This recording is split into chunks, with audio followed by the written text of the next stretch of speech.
ابن جوزی نے لکھا ہے سینکڑوں سال پہلے، آج کے کسی عالم کی بات بتاتا تو لوگ انکار کرتے، سینکڑوں سال کہتے ہیں بلخ میں قحط پڑ گیا، لوگ ہجرت کر کے سمرقند آ گئے، ایک سیدوں کا خاندان بھی آیا، ایک ایسی خاتون بھی آئی جس کے ساتھ 3 بیٹیاں تھی، بیٹا بھی کوئی نہیں، خامند فوت ہو گیا۔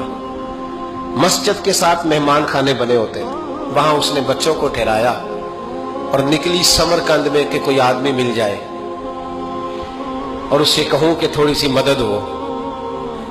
وہ چلتے چلتی ایک سیٹھ کے پاس، رئیس کے پاس پہنچی۔ جن لوگوں کے پاس دولت آتی ہے نا، وہ کئی دفعہ سخت جملے کہنے لگتے ہیں جو اللہ کو پسند نہیں آتے۔ وہ سیٹھ کے پاس گئی تو جا کے کہنے لگی میں غریب ہوں، پریشان ہوں، بلخ میں قحط ہے، سارا زمانہ جانتا ہے، تو میں اس لیے سمرقند آئی ہوں، بیٹیوں کا ساتھ ہے، نہ رہنے کو جگہ ہے، نہ کھانے کو روٹی ہے، نہ پہننے کو کپڑا ہے، مہربانی کر تھوڑی مدد کر۔ کہنے لگا ہو کون؟ تو اس سید زادی نے کان آگے کر کے، ہاں کسی پہ بھی حالات سخت آ سکتے ہیں، اللہ سے ڈرنا چاہیے، کان آگے کر کے نہ کہنے لگی میں سید زادی اور یہاں میرا اپنا کوئی نہیں، مہربانی کر۔ تو وہ سیٹھ صاحب، چودھری صاحب کہنے لگے مجھے کیسے پتا چلے گا تو سید ہے؟ تو سید زادی نے اپنا پلو کھولا اور اپنے آنسو دونوں آنکھوں سے صاف کیے تو کہنے لگی اللہ تیرا بھلا کرے، میں ثابت نہیں کر سکتی کہ میں حضور کا خاندان، میرے پاس کوئی دلیل نہیں، میں نہیں بتا سکتی، چل ٹھیک ہے، چلی گئی۔ کسی نے بتایا کہ یہاں ایک یہودی بھی رہتا ہے، وہ بڑا سخی ہے، یا آتش پرست ہے، یا پارسی ہے کافر غیر، سخی بڑا ہے۔ اس کے پاس گئی، بیٹھی رہی، لوگ بیٹھے تھے، جب چلے گئے تو قریب گئی، کہنے لگی مجبور ہوں، پریشان ہوں، غریب نہیں ہوں۔ کہنے لگا بی بی تجھے کبھی دیکھا نہیں، سمرقند کی اتنی آبادی نہیں، میں سارے شہر، تو کون ہے؟ تو کہنے لگی تعارف نہ ہی پوچھے تو اچھا ہے۔ اس نے کہا چلو اگر پتہ چل جائے تو۔ کہنے لگی میں مسلمانوں کے نبی کی اولاد ہوں، مسلمانوں۔ اس نے کہا پیغمبر خدا کی اولاد؟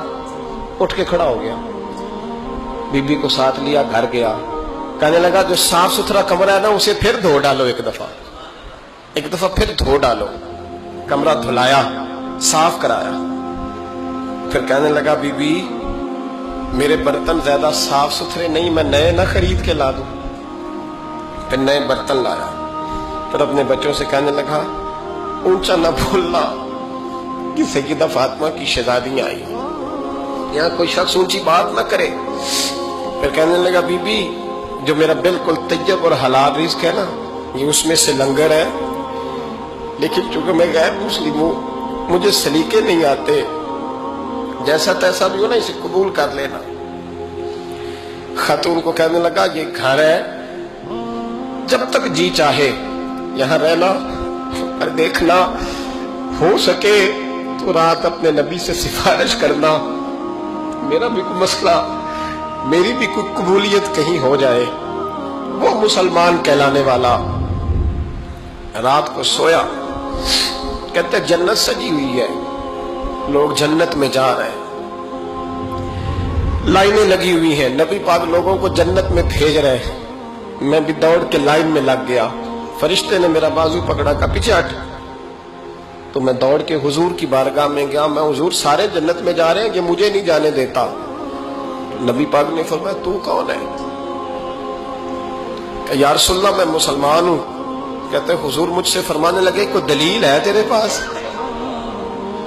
دلیل ہے کوئی تیرے پاس؟ میں چپ کر گیا۔ فرمایا میری بیٹی تیرے دروازے پر آ ہی گئی تھی تو دلیلیں پوچھنے لگ گیا تھا۔ ہمیں جا دوڑ جا۔ سویرے آنکھ کھلی تو گلیوں میں ڈھونڈتا پھرتا ہے، تلاش کرتا پھرتا ہے، کونے کونے میں جاتا ہے وہ سادات کا گھرانہ کہاں گیا، ڈھونڈتے ڈھونڈتے اس غیر مسلم کے دروازے پہ جا کے پہچان لیا۔ تو کہنے لگا خدا کا واسطہ جو تو نے نوکری کی ہے نا ان کی مجھ سے 11 گنا لے لے، یہ سادات کا گھر مجھے دے دے۔ تو کہنے لگا کل تو آتا تو شاید بات اور ہوتی، آج بات اور ہے۔